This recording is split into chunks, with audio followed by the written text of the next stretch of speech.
de celui-ci où il y a le document d'orientation budgétaire. C'est ce sur quoi porte l'essentiel du document qui vous est présenté et proposé aujourd'hui. Hein.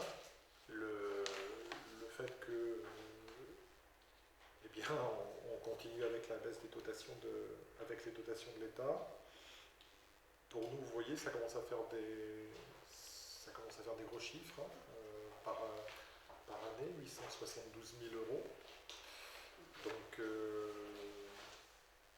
c'est pas compliqué, hein, 3 fois 9 ou 3 fois 8, comme vous voulez, mais ça sera entre 2005 et 2006 de perte de dotation, et donc 60% de notre DGF.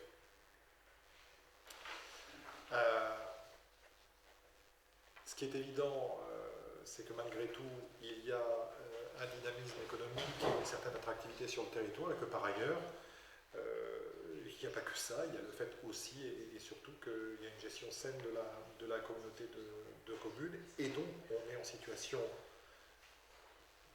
d'abord de pouvoir continuer à investir, ce qui n'est pas le cas de toutes les collectivités en France, et puis surtout quelque chose auquel on tenait, de maintenir la fiscalité en faveur des ménages, c'est-à-dire que, en fait, en 3 ans, comme on s'y était engagé, le passage progressif à la TEOM, à ce passage progressif correspond une baisse équivalente des taux de taxes d'habitation, taxes foncières sur le bâti et sur le non bâti. Et vous voyez le fichier récapitulatif, puisque c'est la dernière année qui est concernée par ce changement. Vous voyez que de 2013 à 2015, de façon uniforme, nous avons baissé les taux de à peu près 34%, ce qui correspond en fait à la montée en charge de la taxe d'enlèvement des ordures ménagères, qui est à son taux plein cette année. C'est-à-dire que s'il y a des adaptations après, que je ne peux pas connaître aujourd'hui, ça dépendra des appels du sitcom, tout simplement. Mais en ce qui nous concerne, donc, nous avons respecté notre promesse de baisser les taux d'un montant équivalent à ce que correspondait la TEOM. C'est-à-dire que, en gros, on n'a pas triché avec la façon de faire. Et vous voyez en dessous la montée progressive des recettes de la TEOM et la diminution progressive des recettes ménages sans la TEOM, ce qui vous permet aussi hein, de visualiser que 11 millions d'euros pour les déchets, c'est pas rien. Et c'était notre volonté que collectivement et individuellement, les gens se rendent compte de l'importance de ce poste et de la nécessité de faire attention au traitement des déchets, en général. Parce que c'est quand même un coût, c'est le moins qu'on puisse dire, relativement substantiel. On va dire ça comme ça.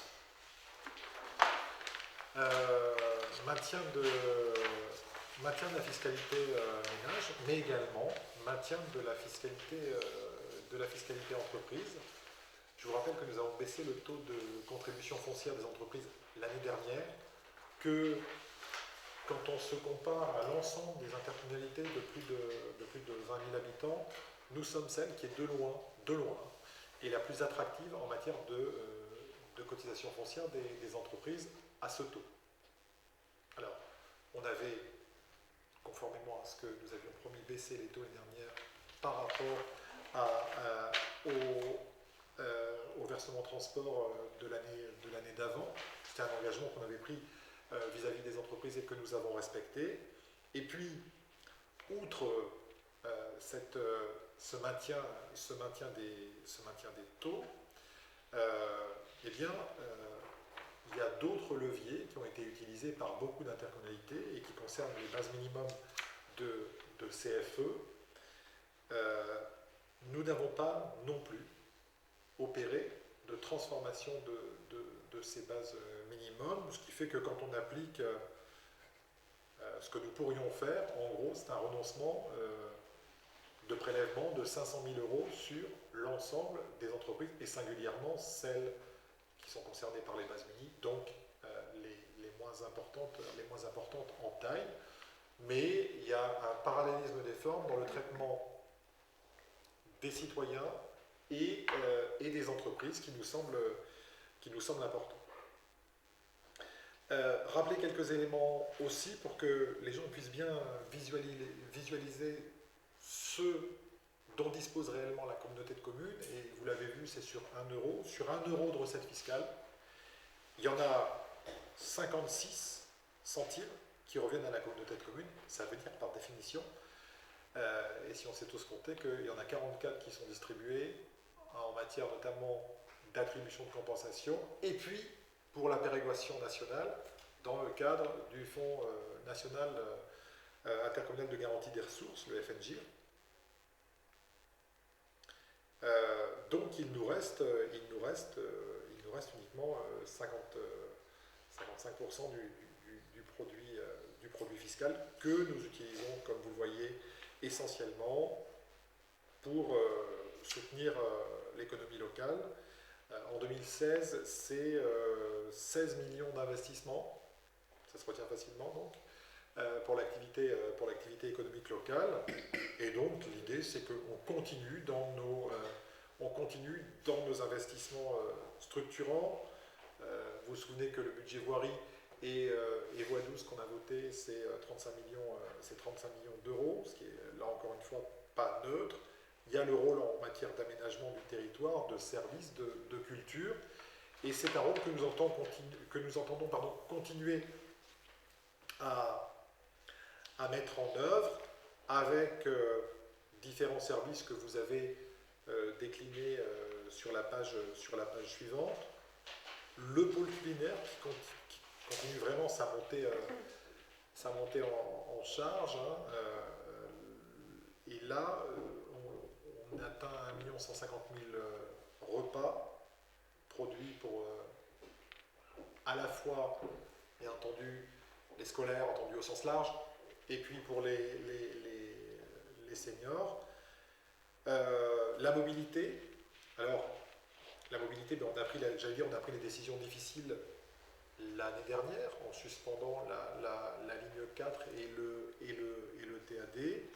Pour autant, on continue à investir sur le réseau IEGO en le redéfinissant. Il semble d'ailleurs que les nouveaux horaires qui ont été mis en place correspondaient à certaines attentes, puisqu'on a des bus saturés, ce qui est plutôt une bonne chose. Et ça veut dire que nous sommes en situation progressivement de nous adapter aux besoins du territoire en matière de déplacement.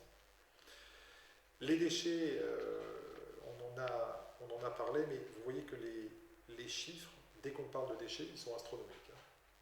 Alors, c'est vrai parce que déjà l'investissement de l'UVE est très important, tout simplement parce que les normes sont tout aussi exigeantes, mais près de 30 000 tonnes de déchets, 5 800 tonnes de déchets concernés par le tri sélectif.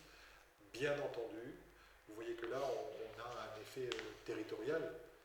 Nous sommes obligés d'être en surcapacité, tout simplement parce que nous avons la problématique touristique l'été qui oblige à un dimensionnement des équipements qui est sans commune mesure avec la réalité, j'allais dire, à l'année du territoire. Mais il faut être en situation de pouvoir répondre l'été. Mais vous voyez vraiment que ces taux sont relativement en volume difficile à imaginer. La gestion des déchets et l'environnement, c'est un compartiment unique d'investissement en ce qui nous concerne. Et vous savez que également, nous financerons cette année la première partie de la démarche TEPOS, comme nous avons pu financer des réhabilitations dans le Marais d'Orx et bientôt à l'étang noir à Seignoles. Aigueblu, ça représente 3,4 millions. Alors bien entendu, inutile que je m'énerve a priori sur ce sujet, ça concerne le fonctionnement et l'investissement. En tout cas, sur Aigueblu, c'est plutôt géré là aussi c'est plutôt géré la croissance. Je rappelle juste que les entrées à Aigueblu sont supérieures au centre aquatique de Saint-Jean-de-Luz, ce qui n'est pas neutre parce qu'on n'a pas le même bassin de population, je crois.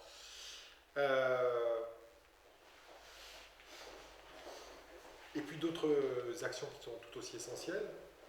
Le centre intercommunal d'action sociale avec désormais 1200 bénéficiaires sur le territoire, une participation à hauteur de 900 000 euros sur le budget du CIAS,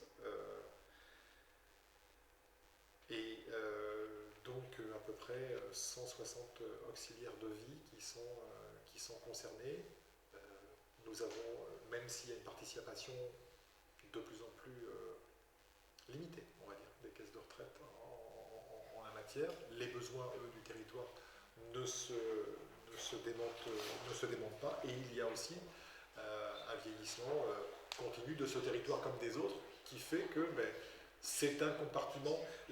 Ça, c'est ce qu'on ne voit pas de l'action intercommunale, mais ça, c'est des gens au quotidien qui assurent tout simplement le fonctionnement de la société. Parce que quand on a des parents dépendants, quand on travaille, c'est vraiment une activité essentielle de maintien du tissu social. Sans compter, bien entendu, la mise en œuvre de la politique culturelle qui continue à travers notamment Pôle Sud, les différentes actions qui sont entreprises, la MOP à Cabreton, le soutien qu'on oublie parfois aux Bourdaines, notamment en investissement, 400 000 euros au total et 40 000 euros par an en 10 ans. Et puis bientôt, événement pour lequel nous nous reverrons sûrement, l'ouverture du centre d'art chorégraphique La Marancine à Souston. Donc,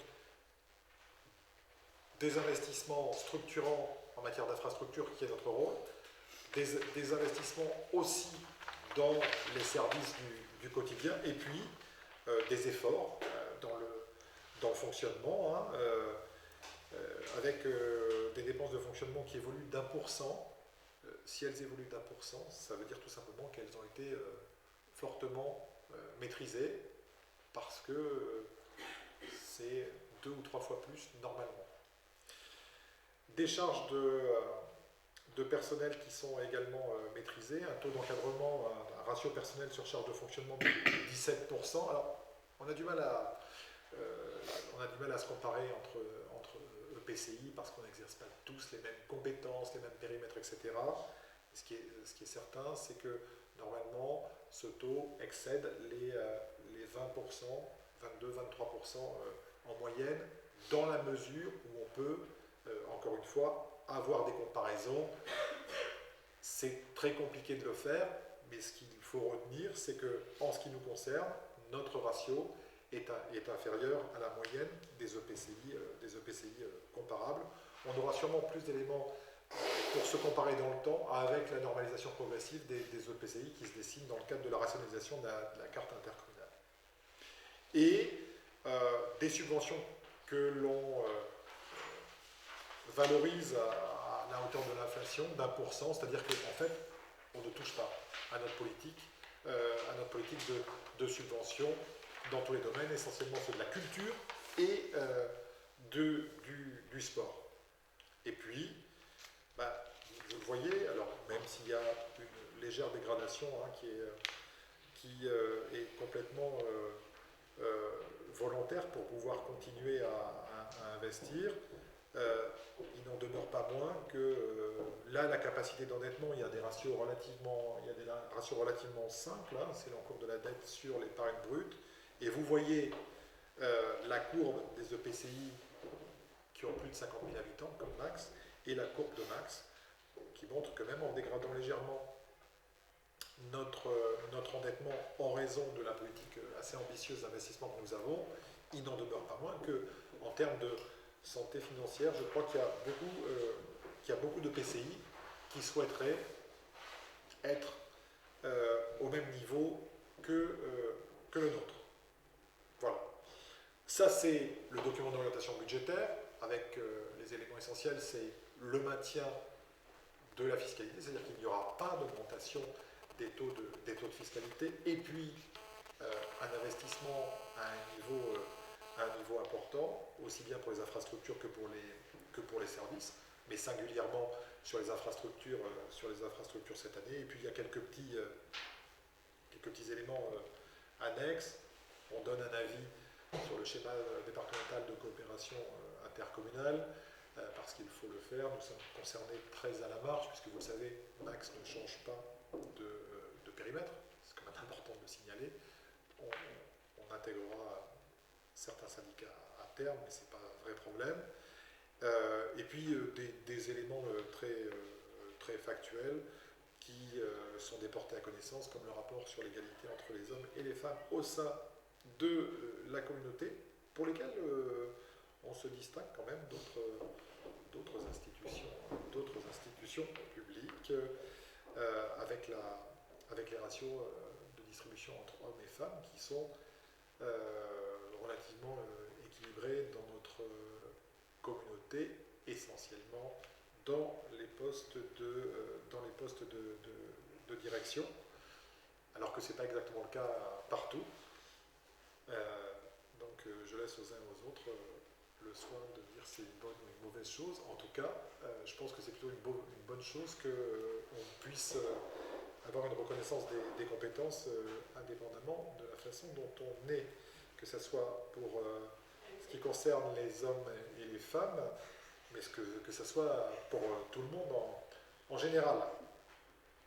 Et bon, sur le développement durable, vous en avez eu l'essentiel la dernière fois, c'est une reprise, sachant que dans le cadre de la rénovation énergétique de l'habitat et de la transition des bâtiments, on aura sans doute à se revoir cette année dans le cadre de la déclinaison de notre programme TEPOS, et on fera quelques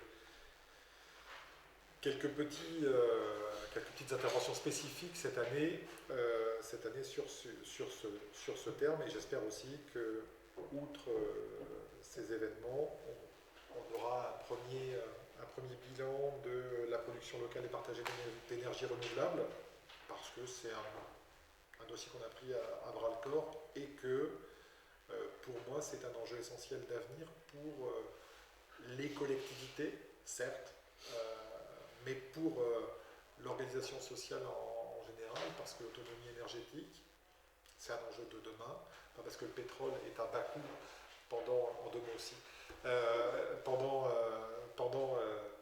une certaine période, que ça enlève les difficultés qui surviendront en la matière, et l'autonomie énergétique, comme l'autonomie alimentaire, qu'on aura l'occasion de traiter dans un autre cadre, celui des États généraux de l'agriculture, eh bien, cette relocalisation de l'énergie et d'une partie de la production locale, c'est un des enjeux déterminants pour l'avenir de chaque territoire en France, comme partout dans le monde, et c'est ce qu'il faut que nous sachions anticiper avec cette démarche TEPOS, pour laquelle j'ai la faiblesse de croire que nous réussirons à la fin de l'œuvre à avoir été relativement précurseurs. Voilà, je crois que c'est à peu près l'essentiel, parce que je me tourne vers la foule en délire. Il y a juste un petit truc, mais qui est anecdotique, mais quand même, c'est que le budget total du CIS, c'est 6 millions. Là, les 900 000, c'est pas sur son équilibre, alors que pour les autres, comme tu l'as dit... J'allais le dire, là, je ne l'ai pas dit tout à l'heure, oui, parce que le budget du CIS, c'est pas seulement Max, hein. C'est aussi le département, dans le cadre de la pas, c'est aussi la participation des organismes de retraite, de retraite complémentaire, même si encore une fois cette part décroît. Je vous le répète, hein, pardon. Et des bénéficiaires, mais cette part décroît, mais en même temps, on sait bien que les politiques liées à la dépendance sont des politiques d'avenir. Parce que, voilà, il y a un effet mécanique sur chacun.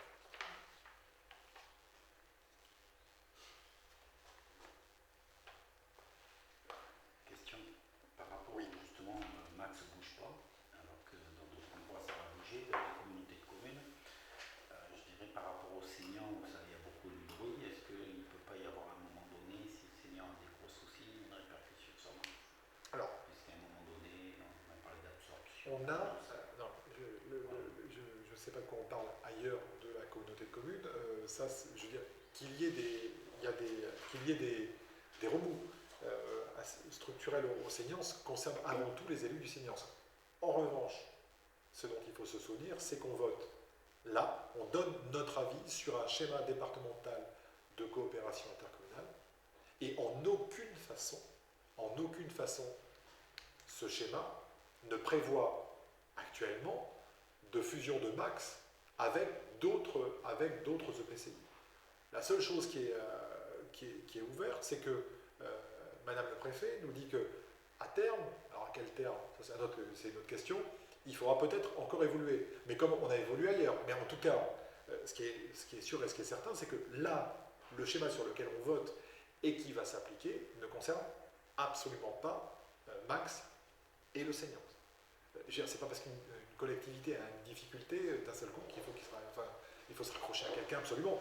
Je veux dire, à ma connaissance, le senior fonctionne actuellement, il peut y avoir des divergences même fortes, il n'en demeure pas moins que la collectivité existe et qu'elle n'est pas concernée par le SDCI. C'est ça l'essentiel. Alors que d'autres, dans les Landes, où ça twiste un petit peu plus, on peut se le dire aussi, sont directement concernés et ça s'appliquera pour eux au 1er janvier 2017. Donc je pense qu'il faut d'abord s'occuper de ce qui va se faire et pas faire de plan sur la comète, même si on peut les observer après. Et sur l'absorption de syndicats dont vous parlez, les réflexions, elles portent sur comment, je pense, je sais pas, le CIVOM, des choses comme ça. Oui, elle porte là-dessus, elle porte sur des syndicats, elle porte sur un syndicat dans le Marensin. Bon, mais c'est quand même des choses, si vous voulez, c'est des absorptions ou souhaitables ou possibles de syndicats, mais je veux dire, c'est pas la même chose que de réfléchir à un changement de périmètre de PCI, où là, je vais vous le dire un petit peu pour voir les choses un peu dans la région, c'est quand même du Big Bang et de l'ingénierie territoriale. C'est pas la même chose que de voir son périmètre changer, son conseil communautaire changer, de devoir harmoniser ses politiques publiques, ses interventions avec certaines politiques que la nouvelle entité ne reprend pas, qui sont réattribuées aux communes. Donc je veux dire,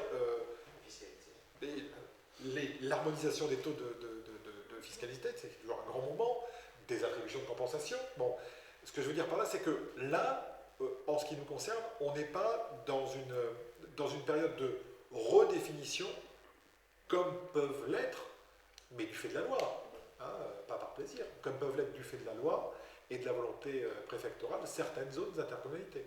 Donc c'est véniel par rapport à un changement de périmètre.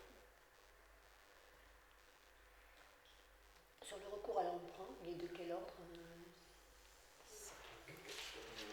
Quelque chose, ça, je dis ça. 5. 4,5. Enfin, qu'on va. Alors, ouais, c'est du recours. C'est un emprunt d'équilibre, donc on empruntera ce qu'il sera nécessaire d'emprunter. Mais on va dire qu'on n'ira pas plus loin que cette somme. Ce qui, encore une fois, fait partie dans le contexte actuel des taux. Moi, je considère que ne pas emprunter, contresens politique, mais c'est mon avis.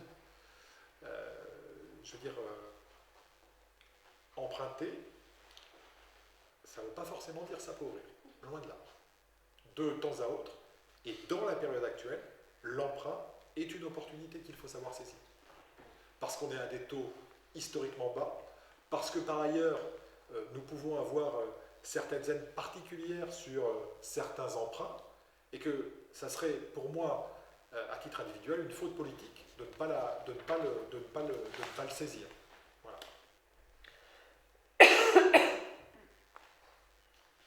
Question plus d'actualité. On va avoir des entreprises qui vont être touchées sur Max au niveau de l'agriculture. Est-ce que Max a prévu de venir en support de la filière? Alors, on ne peut pas faire. La loi ne nous le permet pas. La loi ne nous le permet pas.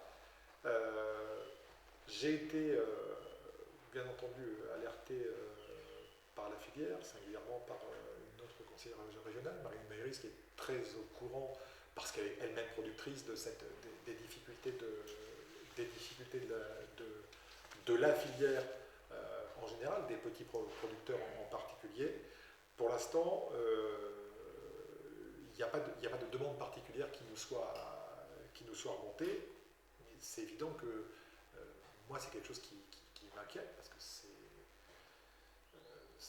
vous avez vu l'effet en emploi dans le département, en production de valeur aussi, et c'est un sujet qui est relativement inquiétant, même si à notre niveau, il ne nous est pas possible de faire d'aide directe aux entreprises, et ça ne sera toujours pas possible de le faire après l'application d'un loi NOTRe, sauf dans un compartiment particulier de l'immobilier d'entreprise. Mais c'est un souci en plus. Ce qu'on espère, c'est que notamment les gros producteurs qui sont sur notre territoire ne seront pas touchés ni en image ni en valeur. Ça semble plutôt avoir été le cas à la fin de cette année, dans les ventes. Mais maintenant, la solution qui a été mise en place est relativement radicale. Elle pose des questions. Et je rencontrerai l'ensemble des interlocuteurs qui le souhaitent, que ce soit au niveau de la communauté, au niveau régional, puisque c'est aussi un problème, de fait, ça devient un problème départemental et régional. Voilà.